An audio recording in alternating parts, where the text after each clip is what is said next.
نحمدہ ونصلی ونسلم علی رسولہ الکریم اما بعد فاعوذ باللہ من الشیطان الرجیم بسم اللہ الرحمن الرحیم۔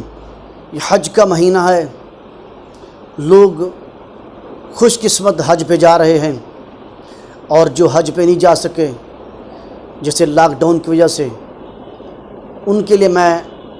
اپنے آقا رسول اللہ صلی اللہ علیہ وآلہ وصحبہ وسلم کی طرف سے ایک خوشخبری دینا چاہتا ہوں۔ جو خوش قسمت حج پہ جا رہا ہے اس کے لیے دعا گو ہیں،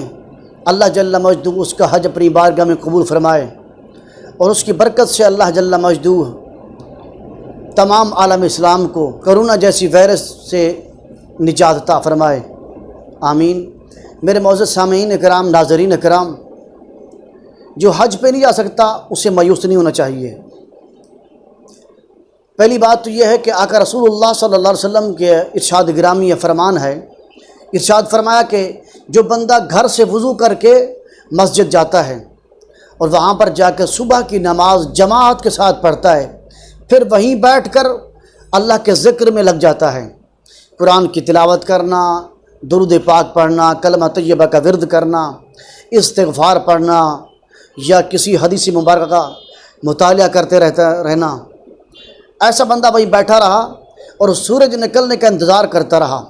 جب سورج نکل جائے اس کے بعد 2 رکعت نماز نفل اشراق کی پڑھتا ہے، اللہ جل مجدہ اس کو حج اور عمرے کا ثواب عطا فرماتا ہے۔ دوسرے بندے کے بارے میں ارشاد فرمایا، جو بندہ حج پہ نہیں جا سکا اس کے لیے فرمایا، میرے آقا علیہ السلام نے ارشاد فرمایا، حدیث کا مفہوم ہے کہ جو بندہ